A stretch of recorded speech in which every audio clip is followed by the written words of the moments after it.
ہے مطلق علم، اور کچھ ہے اعضائے مضروفہ، خزانے کے طور پر اللہ نے انسان کے جسم میں رکھے ہیں،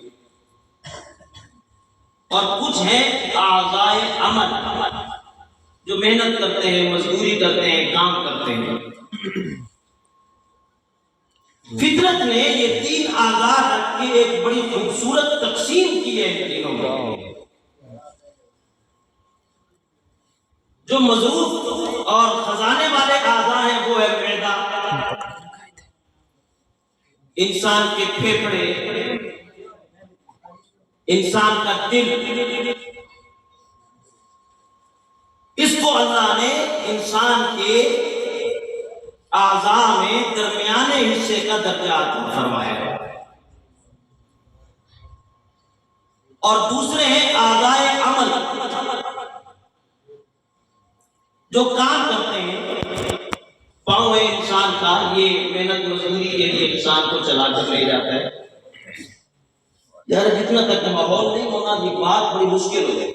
آپ ماحول بنائیں، توجہ کریں، کوئی یہ کثرت یا قلت کا مسئلہ نہیں ہے، لیکن ماحول کا مسئلہ ضرور ہے۔ توجہ نہیں ہوگی تو پھر وہ بات انسان کے ذہن سے ماں ہوتی رہتی ہے۔ تو اب جو حضرات یہ کتابیں سیٹ کر لیں یہ کر لیں، لیکن خاموشی سے کر لیں بھائی۔ جو ہے نا انسان کے خزانے والے مضروفہ اعضاء، وہ اللہ نے انسان کے جسم میں درمیان میں رکھے۔ پیٹ ہے، معدہ ہے، انسان کے پھیپھڑے ہیں، اور جو عمل والے اعضاء ہیں وہ دو ہیں۔ ہاتھ یہ محنت کرتے ہیں، مزدوری کرتے ہیں، کام کرتے ہیں، اور پاؤں یہ محنت کرتے ہیں، مزدوری کرتے ہیں، انسان کو چلا کر لے جاتے ہیں۔ ان دونوں اعضاء کو اللہ نے نچلا درجہ عطا فرمایا ہے۔ اور جو علم والے اعضاء ہیں نا، انسان کی آنکھیں علم حاصل کرتی ہیں،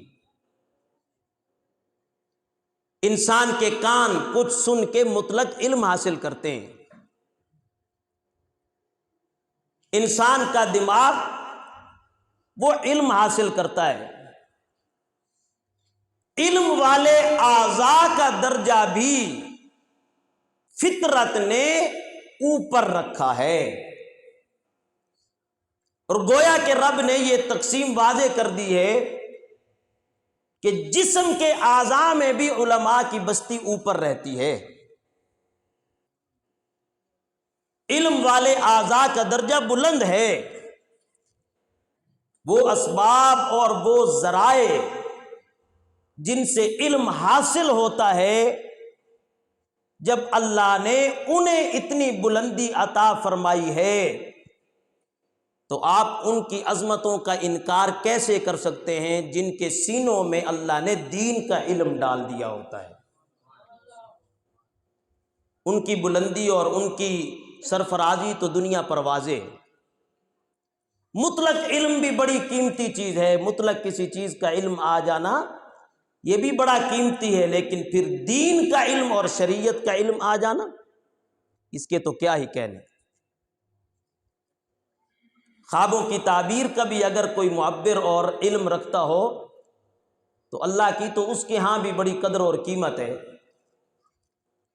دنیا بس علم اور علم والوں کو چھوڑ کر حسن اور فانی دنیا کے پیچھے پڑ چکی ہے، ورنہ انسان اگر توجہ رکھے تو حسن جب اکیلا ہوتا ہے تو وہ اٹیوں کے مول مصر کے بازاروں میں بک رہا ہوتا ہے، پھر اس کی کوئی قدر و قیمت نہیں ہوتی۔ دنیا کا آدھا حسن رب کریم نے سیدنا حضرت یوسف علیہ الصلاۃ والتسلیم کو عطا کیا، اور پھر جب اکیلا حسن تھا تو پھر معاملات کہاں تک پہنچے؟ بھائیوں نے اٹھایا، جا کے کنویں میں ڈالا، وہاں سے قافلے والوں نے اٹھایا،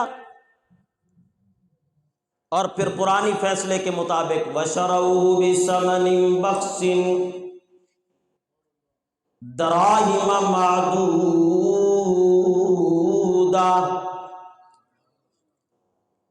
وَكَانُوا فِيهِ مِنَ الزَّاهِدِينَ۔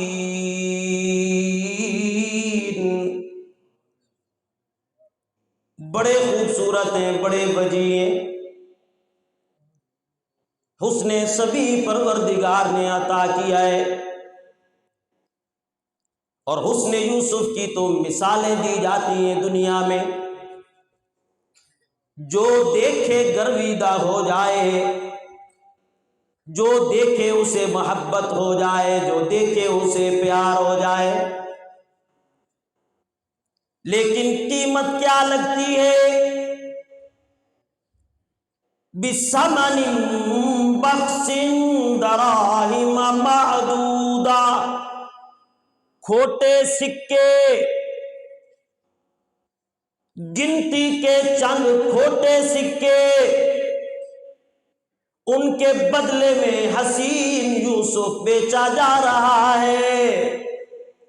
لیکن اسی حسن کے ساتھ جب اللہ علم لگاتے، لما بلغ اشدہ آتیناہ حکما وعلما، جب پروردگار اسی حسن کے ساتھ علم ملا دیا کرتا ہے، پھر بادشاہ خوابوں کی تعبیر پوچھنے کے لیے بندہ بھیجتا ہے۔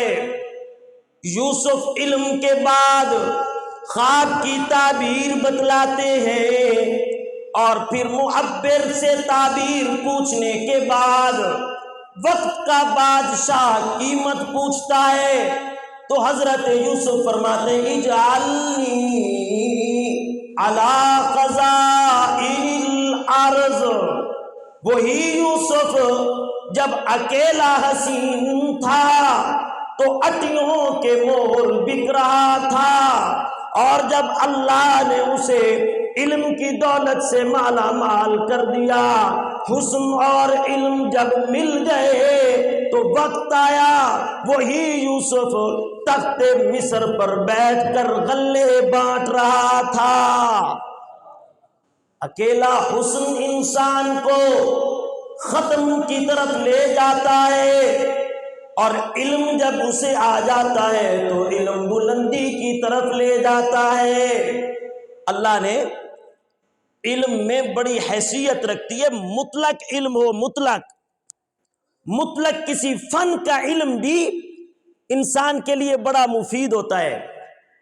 اور وہ لوگ کیوں ناز نہ کریں جن کے سینوں کو اللہ نے علوم نبویہ کا خزینہ بنایا ہو۔ خدا گواہ ہے قابل رشک ہیں آپ لوگ، اور اللہ آپ کو علم نافع عطا فرمائے، پھر اللہ آپ کو اس پر استقامت عطا فرمائے۔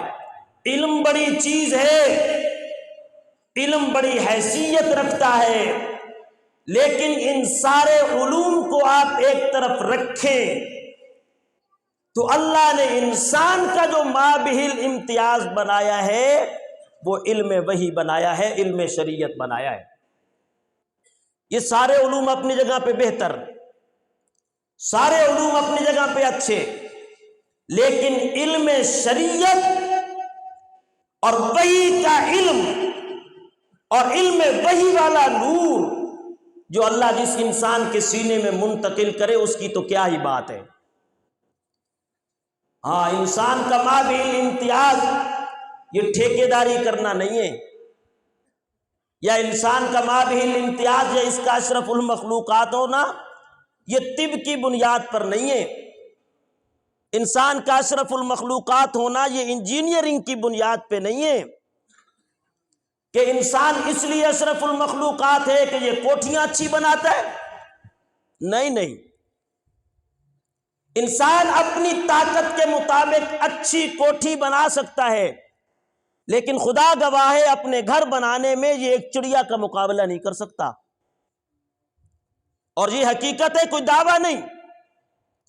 آپ کتابیں پڑھیں تو آپ کو چڑیا کی اقسام میں ایک قسم ملتی ہے بیا چڑیا، بیا یہ خاص قسم کی چڑیا ہوتی ہے، اور یہ اپنا آشیانہ اور اپنا گھونسلہ بناتی ہے درختوں پر۔ کعبہ کے رب کی قسم، بڑے سے بڑے ٹھیکیداروں کی بنائی ہوئی عمارتیں طوفانوں کی زد میں آ کر زمین بوس ہو جاتی ہیں، ایسا مضبوط آشیانہ رب اس چڑیا کا بناتا ہے کہ دنیا کا کوئی طوفان اس چڑیا کے گھونسلے کو زمین پر نہیں لا سکتا، زمین پر نہیں گرتا۔ اگر انسان کو ٹھیکیداری یا اس فن تعمیر میں مہارت کی بنیاد پر امتیازی خصوصیت دی گئی ہوتی تو خدا کی قسم اس سے تو چڑیا اچھا مکان بنا کے اپنا رہتی ہے، نہیں، اس بنیاد پر نہیں۔ آپ نے کبھی سانپ کے بل دیکھے ہوں گے؟ جو سانپ برجی بناتا ہے نا اپنے بل کے اندر، اس جیسی خوبصورت برجی کو نہیں بناتا، بڑا بڑا ماہر تعمیر اس جیسی برجی نہیں بنا سکتا، اتنی خوبصورت وہ برجی بناتا ہے گنبد والی۔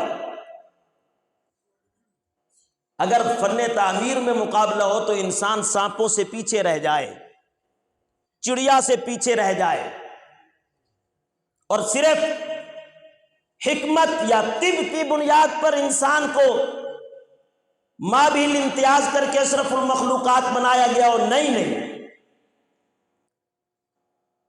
شاید آپ کو ہنسی بھی آئے اس بات پہ، لیکن ہے یہ حقیقت۔ کئی طبیبوں سے بڑھ کر اللہ کی مخلوقات میں بندر زیادہ جانتا ہے کہ کون سی بوٹی میں کس زہر کا تریاک موجود ہے۔ بندروں کا اس کا علم انسانوں سے شاید زیادہ ہو۔ تو طب کی بنیاد پر بھی انسان اشرف المخلوقات نہیں، ماہر تعمیر ہونے کی بنیاد پر بھی انسان اشرف المخلوقات نہیں۔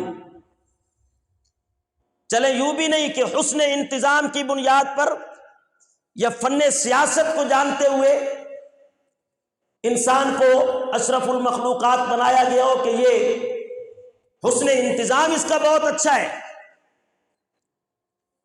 یہ اپنے افراد کو اپنے ساتھ ملا کر چلانے کا ہنر جانتا ہے،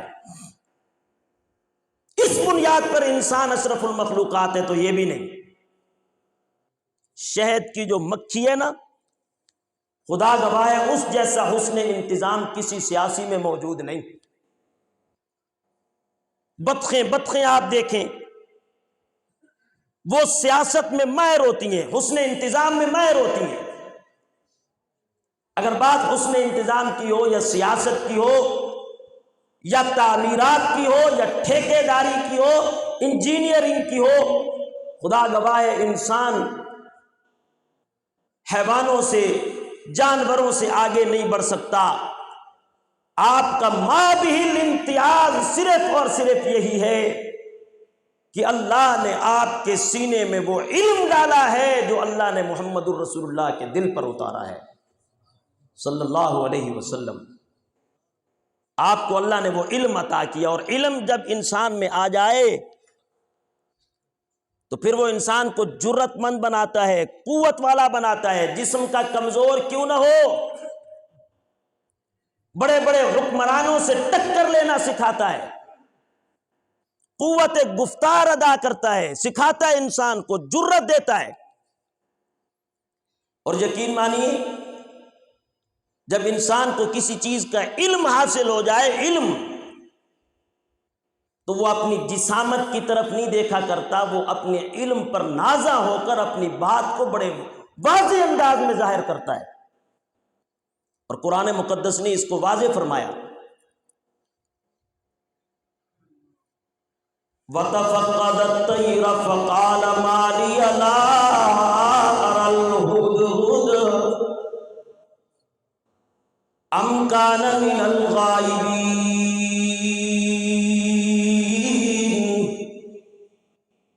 اللہ نے حضرت سلیمان علیہ السلام کو دنیا کا بھی بادشاہ بنایا، دین کا بھی بادشاہ بنایا، وقت کے پیغمبر بڑی اللہ نے قوتیں اور صلاحیتیں عطا کی ہیں۔ اللہ نے ان کے لیے ہواؤں کو مسخر فرما دیا، ان کا تخت ہواؤں میں اڑتا پھرتا ہے، مہینوں کا سفر لمحوں میں طے کرنے پر قادر کر دیا اللہ نے۔ پرندوں کی بولی بھی وہ سمجھتے ہیں، چیونٹیوں تک کی بات اللہ ان کے کانوں میں پہنچا کر انہیں سمجھا دیا کرتا ہے۔ حاضری لگا رہے ہیں، جنات جیسی شرارتی مخلوق اللہ نے حضرت سلیمان کے تابع کر دیے۔ حکم دیتے ہیں جاؤ غوطے لگاؤ من الشیاطین من یغوصون لہ ویعملون عملا دون ذلک وکننا لہم حافظین۔ جاؤ بھائی غوطے لگاؤ، موتی نکال کر لے آؤ، جواہر نکال کر لے آؤ، باریاں لگا، حاضری لگا رہے ہیں حضرت سلیمان۔ چھوٹا سا پرندہ ہدہد وہ حاضری میں موجود کوئی نہیں، اسے آپ نے گم پایا، گم پا کر کہنے لگے مالیا لا اری الہدہد۔ قوت اللہ نے کتنی دی ہے، تخت ہواؤں میں اڑ رہا ہے، پرندوں کی بولیاں بھی سمجھ رہے ہیں، چیونٹیوں کی باتیں بھی کان میں پہنچ رہی ہیں، شیطان جن بھی ان کے تابع فرمان ہیں، لیکن اللہ اپنی قدرت کو ضرور ظاہر کرتے ہیں۔ پروردگار یہ دکھانا چاہتے ہیں، میں دکھاؤں تو تب دنیا دیکھتی ہے، میں نہ دکھاؤں تو کوئی دیکھنے پر قادر، بلند آواز سے کوئی دیکھنے پر قادر۔ سب کو دکھانے والا کون، سب کو ہر جگہ سے دیکھنے والا بھی کون۔ حضرت سلیمان کے سامنے وہ پرندہ ہدہد موجود نہیں، آپ کیا کہتے مالیا لا اری الہدہد، مجھے کیا ہو گیا، میں دیکھ نہیں پا رہا ہدہد کو، ام کان من الغائبین، یا وہ سچی یہاں پر موجود نہیں ہے۔ مسئلہ سمجھ میں آ جاتا ہے، ہر ایک کو دیکھنے والا بھی اللہ، ہر ایک کو جاننے والا بھی اللہ۔ اللہ مسئلہ سمجھانا چاہتے ہیں، تخت ہواؤں میں اڑتا ہے، اس کے حکم سے نہیں اڑتا، کس کے حکم سے اڑتا ہے؟ پرندوں کی بولیاں پیغمبر سمجھتا ہے، کس کے حکم سے سمجھتا ہے؟ چیونٹیوں کی زبان پیغمبر سمجھتا ہے، کس کے حکم سے سمجھتا ہے؟ شیطان اس کے تابع فرمان ہے، جن اس کے کام کرتے ہیں در حقیقت کس کے حکم پر چل رہے ہوتے ہیں۔ وَتَفَقَّدَ الطَّيْرَ فَقَالَ مَا لِيَ لَا أَرَى الْهُدْهُدَ أَمْ كَانَ مِنَ الْغَائِبِينَ لَأُعَذِّبَنَّهُ عَذَابًا شَدِيدًا أَوْ لَأَذْبَحَنَّهُ أَوْ لَيَأْتِيَنِّي بِسُلْطَانٍ مُبِينٍ۔ سخت سزا اسے دوں گا، بلکہ اس کی گردن پر چھری پھیر دوں گا، میرے سامنے کوئی عذر شرعی لے کر آئے۔ فَمَكَثَ غَيْرَ بَعِيدٍ فَقَالَ أَحَطتُ بِمَا لَمْ تُحِطْ بِهِ وَجِئْتُكَ مِنْ سَبَإٍ بِنَبَإٍ یقین۔ کچھ دیر گزری، ہدہد اڑتا ہوا پہنچا، آ کے کہنے لگا احطت بما لم تحط به۔ کہنے والا کون ہے؟ بلند آواز سے ہدہد کمزور سا جسم کہہ کس کو رہا ہے؟ اللہ اکبر، اس پیغمبر کو، اس بادشاہ کو جسے اللہ نے دین کا بھی بادشاہ بنایا، دنیا کا بھی بادشاہ بنایا، لیکن یہ جرأت، میرے بھائیوں توجہ کرو، یہ جرأت، یہ قوت گفتار، یہ جرت گفتار ہدہد کو علم نے دی ہے، علم نے یہ جرت گفتار دی ہے، اور وہ کہنے لگا احطت بما لم تحط به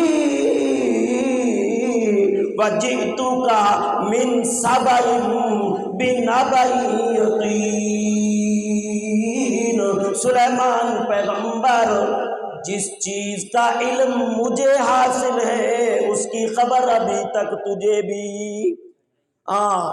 یہ جرت ملی ہدہد کو علم کے ذریعے، تبھی وہ سلیمان پیغمبر کے سامنے کھڑا ہوا۔ مطلق علم جب اتنا جرت مند کرتا ہے تو میرے بھائیوں گھبرانے کی ضرورت نہیں، دین کا علم تو اس سے کہیں درجے جرت مند کرتا ہے، یہ تو کئی درجے آپ کو جرت عطا کر دیتا ہے۔ اور پھر علم کی بڑی قدر اور بڑی قیمت ہوتی ہے، یہی حضرت سلیمان پیغمبر ہیں، ملکہ بلقیس کی بات سن لیتے ہیں، خبر ان کی پہنچ جاتی ہے، حضرت سلیمان علیہ الصلوۃ والتسلیم اپنی مجلس لگا کر بیٹھے ہیں اور مجلس والوں سے مشورہ کر رہے ہیں، کون ہے جو میرے پاس بلقیس کا تخت اٹھا کر لے آئے؟ قال عفریت من الجن انا آتیک بہ قبل ان تقوم من مقامک۔ بڑا جن کہنے لگا، جنوں کا بڑا دیو، بڑا سردار کہنے لگا انا آتیک بہ قبل ان تقوم من مقامک، آپ کے یہاں اٹھنے سے پہلے میں وہ تخت اور وہ عرش آپ کے قدموں میں لا کر رکھوں گا۔ نہ بھائی، یہ تو بہت دیر ہے، کوئی اور اٹھو۔ قرآن نے پھر کیا کہا؟ قال الذی عندہ علم من الکتاب انا آتیک بہ قبل ان یرتد الیک طرفک۔ جسے اللہ نے کتاب کا علم دیا تھا، آصف بن برخیا وہ کہنے لگا آنکھ چھپکنے کی دیر ہے، آنکھ اوپر جا کے نہیں آئے گی، عرش پہلے آپ کے سامنے موجود ہوگا۔ قال الذی عندہ علم من الکتاب، آصف بن برخیا جو ایک کتاب کا علم جانتا ہے، اتنا طاقتور ہے، اور جو پورے قرآن کا آپ علم جانتے ہیں، آپ کی طاقت کا کیا کہنا؟ خدا گواہ، اپنے آپ کو کمزور مت سمجھیے، نہ اپنے آپ کو حقیر سمجھیے، نہ اپنے آپ کو کمزور سمجھیے، نہ اپنے آپ کو حقیر سمجھیے۔ اب میرا گلا اتنا میرا ساتھ نہیں دے رہا کہ میں اپنا دل آپ کے سامنے نکال کر رکھوں کہ آپ کی عظمت کیا ہے، خدا گواہ ہے۔ خدا کی قسم، دنیا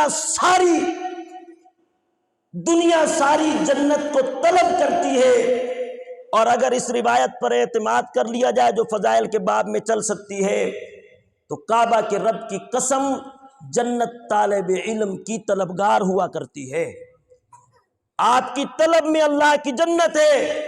اور پھر اگر اس سے بھی بڑھ کر کہوں، یقین مانیے، خدا گواہ ہے، جس سے دنیا میں رب خوش ہوتا ہے نا، اس کے لیے جنت میں گھر بناتا ہے، اور اگر عالم دین سے خوش ہوتا ہے اس کے لیے جنت میں بستی سجاتا ہے۔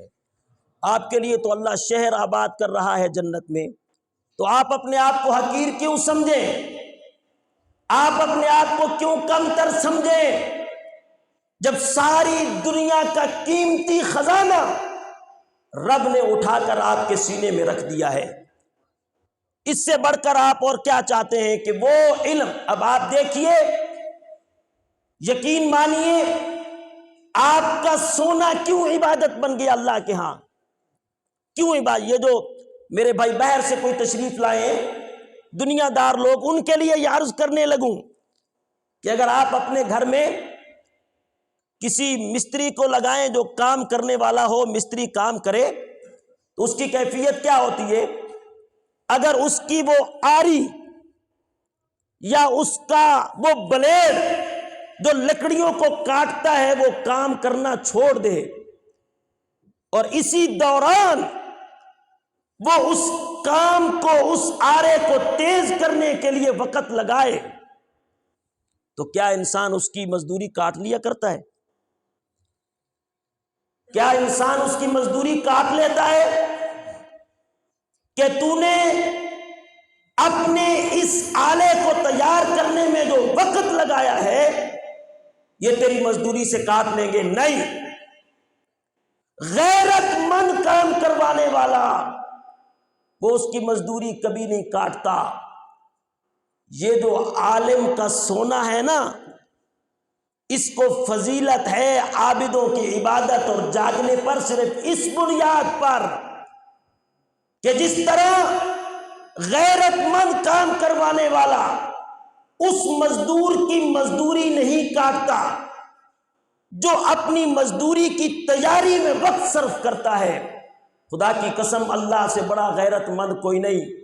آپ سو بھی رہے ہوتے ہیں تو اللہ آپ کی مزدوری کو جاری رکھے ہوئے ہوتے ہیں، آپ کی مزدوری جاری ہوتی ہے، اس لیے تو آپ کو فضیلت ہے، اللہ نے آپ کو مقام عطا فرمایا ہے، اللہ نے آپ کو وہ قوت اور وہ خزانہ عطا کیا ہے کہ جس کے سامنے دنیا کے سارے خزانے ہیں۔ یقین مانیے، یہ دنیا اور یہ مال کا خزانہ یہ عارضی ہے، عارضی، یہ عارضی ہے اور یہ فانی ہے، یہ بالکل عارضی ہے، اور اس کے مقابلے میں علم کا خزانہ اور دین کا خزانہ یہ دائمی ہے، ہمیشہ کے لیے جاری رہنے والا، اس کی بڑی قیمت ہے، بڑی قیمت، اور اس کی قیمت انسان کو تب محسوس ہوتی ہے جب انسان اس کی قیمت لگانے والوں کے پاس پہنچے۔ یہ نانے جبیں کھا کے جو میرے بھائی، میرے دوست اب معاشرے میں نکلیں گے، خدا گواہ ہے ان کی اس قیمت کا اندازہ کوئی قیمتی آدمی لگا سکتا ہے، عام انسان ان کی قیمت نہیں لگا سکتا، کہ یہ وہ لوگ ہیں جن کے 16 سال اللہ نے جن کے پاؤں تلے جبریل امین کے فرش بطور قالین کے بچھوائے ہیں، یہ کوئی عام لوگ نہ ہوئے، بڑے قیمتی ہوئے، اور آپ اپنی قیمت کو خود پہچانیے۔ ایک انسان جب اپنی قیمت کو خود نہیں پہچانتا تو وہ دوسروں کے سامنے اپنی پہچان کیا کروائے؟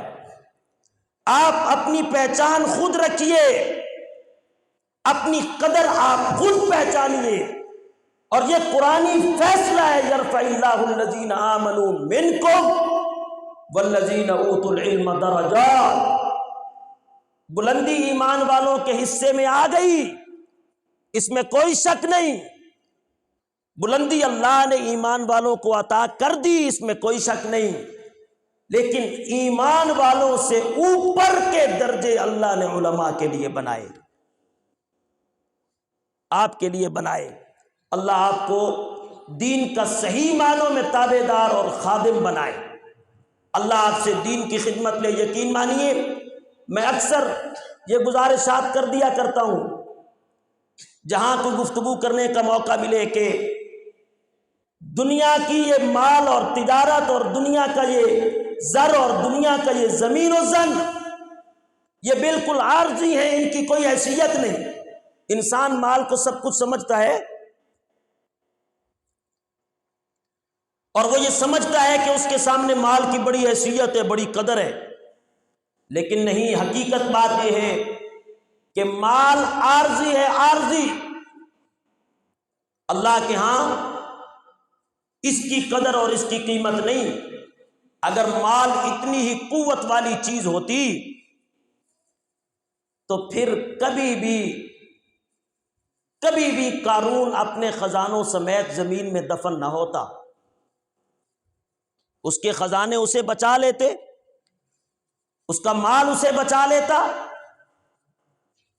اور کبھی بھی قوت والے اور طاقت والے اور دنیاوی اعتبار سے مال والے لوگ اپنے آپ پر موت نہ آنے دیتے۔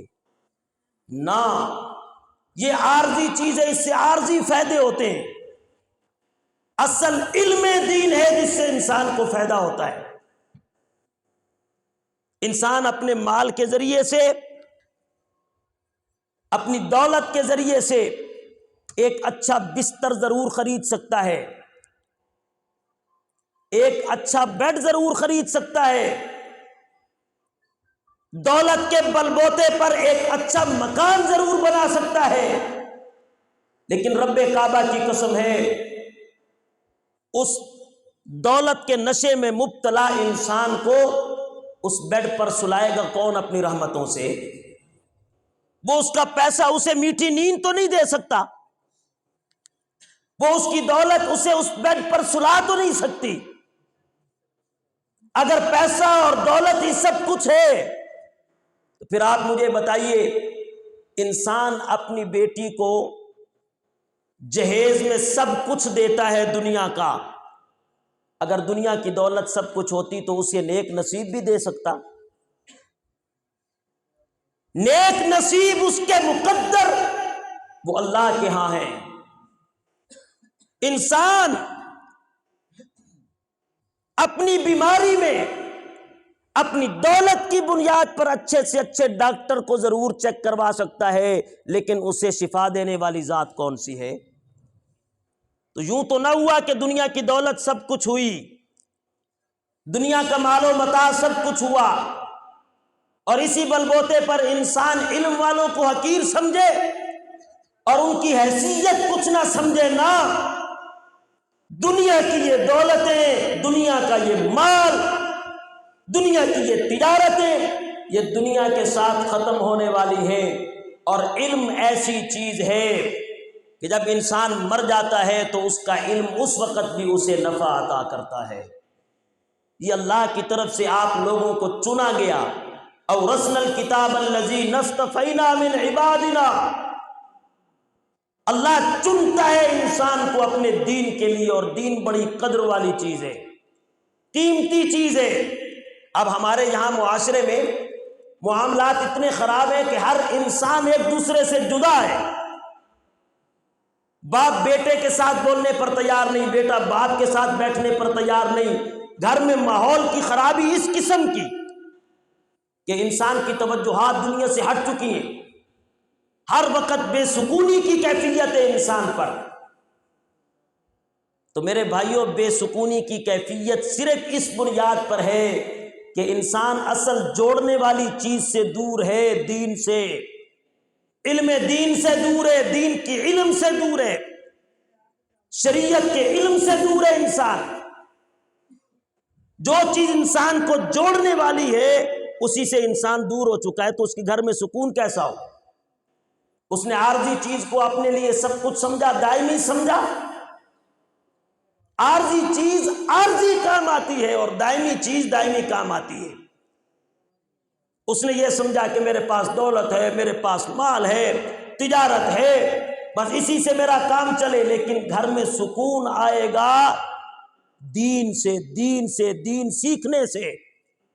دین بتائے گا کہ یہ تیرا باپ ہے، اس کی رضامندی میں تیرے رب نے اپنی رضامندی رکھی ہے، اگر تیرا باپ ناراض ہے تو تیرا رب تجھ سے ناراض ہے۔ یہ کون بتائے گا؟ دین بتائے گا۔ ماں کی قدر دین سمجھائے گا۔ انسان پڑ گیا دنیا کی دولت کے پیچھے، دنیا کے مال کے پیچھے، نہ مال نے کام آنا ہے نہ دولت نے۔ وہ قلب سلیم جس قلب میں علوم نبویہ موجود ہو، اسی دل نے کل قیامت کے دن آپ کے کام آنا ہے۔ اور آج آخری بات میں آپ سے کرنے لگا ہوں، اپنی بے سکونی کا توڑ، جو دور سے تشریف لانے والے مہمان ہیں یا شہر کے لوگ جو یہاں تشریف لائے ہیں، آج آپ کی بے سکونی کا توڑ وہ علم دین کو حاصل کرنے میں ہے۔ آپ کو سکون تب آئے گا جب آپ دین کو اپنے گھروں میں جگہ دیں گے۔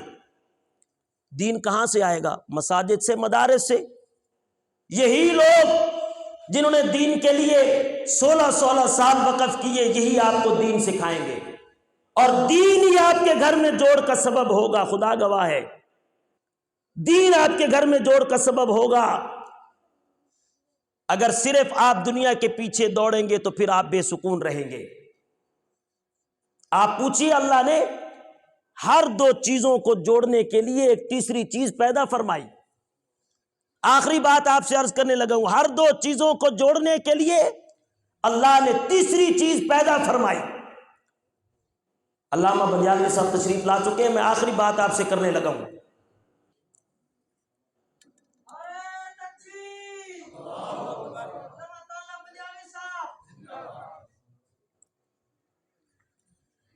دو چیزوں کو جب جوڑنا ہے تو اللہ نے اس کے لیے تیسری چیز پیدا فرمائی ہے۔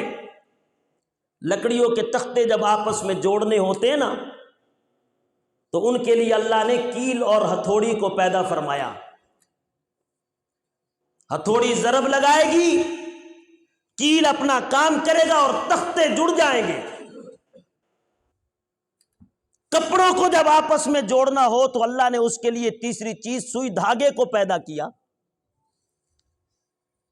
سوئی دھاگا ملے گا تو کپڑے آپس میں جڑ جائیں گے، درزی انہیں سی دے گا۔ اینٹوں کو اگر جوڑنا ہو تو اس کے لیے اللہ نے سیمنٹ اور گارے کو پیدا کیا۔ سیمنٹ اور گارا راج مستری مزدور اٹھائیں گے، اینٹوں کو آپس میں جوڑ دیں گے۔ ہر دو چیزوں کو جوڑنے کے لیے خلاق دو عالم نے تیسری چیز کو پیدا کیا۔ اینٹوں کو جوڑنے کے لیے سیمنٹ گارے کو، کپڑوں کو جوڑنے کے لیے سوئی دھاگے کو، تختوں کو جوڑنے کے لیے کیل اور ہتھوڑی کو۔ اللہ، دلوں کو جوڑنے کے لیے بھی تو نے کچھ پیدا کیا یا نہیں؟ تو فطرت سے صرف ایک جواب ملتا ہے کہ انسانوں کے دلوں کو جوڑنے کے لیے میں نے محمد عربی کے دین کو پیدا کیا ہے۔ یہ دین ہمارے دلوں کو جوڑے گا، دین دلوں کو جوڑے گا۔ چیز ہوگی تو دل جڑیں گے۔ اگر درزی کے پاس انسان گارا لے کے چلا جائے کہ میرے کپڑے سی دے گا، اینٹوں والوں کے پاس انسان سوئی دھاگا لے کے چلا جائے کہ ان اینٹوں کو جوڑ دے، کبھی نہیں جوڑ سکتا۔ جب اینٹوں والا سوئی دھاگے سے اینٹیں نہیں جوڑ سکتا اور درزی گارے سے کپڑے نہیں سی سکتا، کیل اور ہتھوڑی سے اینٹیں نہیں لگ سکتی، تو پھر یاد رکھ لیجئے بغیر دین کے دل بھی نہیں جڑ سکتے۔ دل تب جڑیں گے جب گھروں میں دین موجود ہوگا۔ آپ اپنے آپ کو حقیر نہ سمجھیے، سرفراز سمجھیے، سربلند سمجھیے کہ اللہ نے آپ کو چنا ہے اپنے دین کے لیے۔ اللہ آپ کو علم نافع عطا فرمائے، ہمارے مادر علمی کو اللہ دن دگنی رات چگنی ترقی عطا فرمائے۔ وآخر دعوانا ان الحمد للہ رب العالمین۔